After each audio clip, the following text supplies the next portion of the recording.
தன்னைத்தானே செதுக்கி தனக்கும் சமூகத்திற்கும் நன்மை அளித்து வரும் அவர் தம் பணி மென்மேலும் சிறக்க வேண்டும் என கூறி அவரை வருக வருக என மீண்டும் வரவேற்கிறேன்.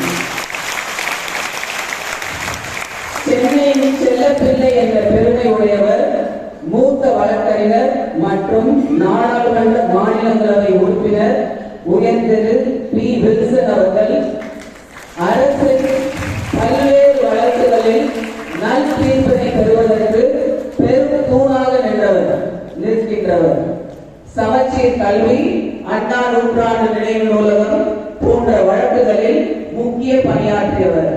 தமிழகத்தின் மேனாள் முதல்வர் உயர்திரு கலைஞர் ஐயா அவர்களின் பொன்னுடலை அடக்கம் செய்யும் வழக்கில் திமுகவின் சார்பில் நின்று வெற்றி பெற்றவர். சிறப்புமிக்க அவரை என் கல்லூரியின் சார்பாக வரவேற்பதில் பெருமகிழ்ச்சி அடைகிறேன்.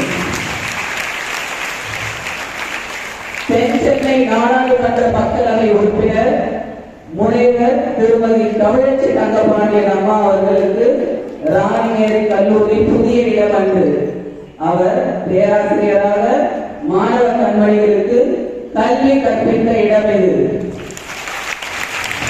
மேலும் கவிதை உலகின் முடிசூடா ராணி, தமிழும் கிராமியமும் பாரம்பரியமும் அவரின் உள்ளார்ந்த உணர்வுகள்.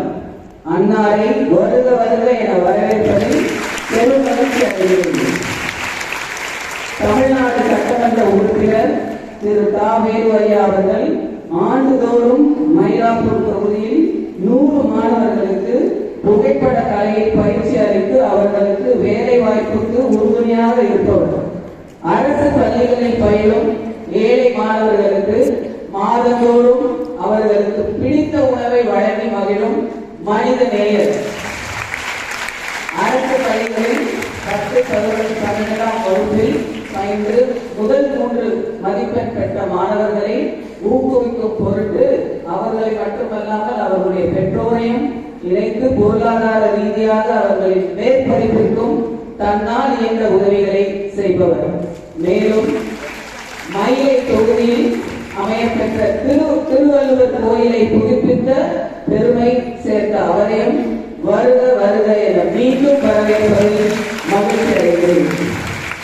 எங்கள் கல்லூரி ஆண்டு விழாவிற்கு வந்துள்ள மற்ற சட்டமன்ற உறுப்பினர்கள், அரசு உயர் அதிகாரிகள், எம் கல்லூரி ஆசிரியர்கள், ஆன்றோர்கள், சான்றோர்கள், ஆசிரியரல்லா பணியாளர்கள் மற்றும் எங்கள் பேரத்திற்கு இனிய மாணவிகள், செல்வங்கள் அனைவரையும் வரவேற்று பெருமகிழ்ச்சி அடைகிறேன். நன்றி, வணக்கம்.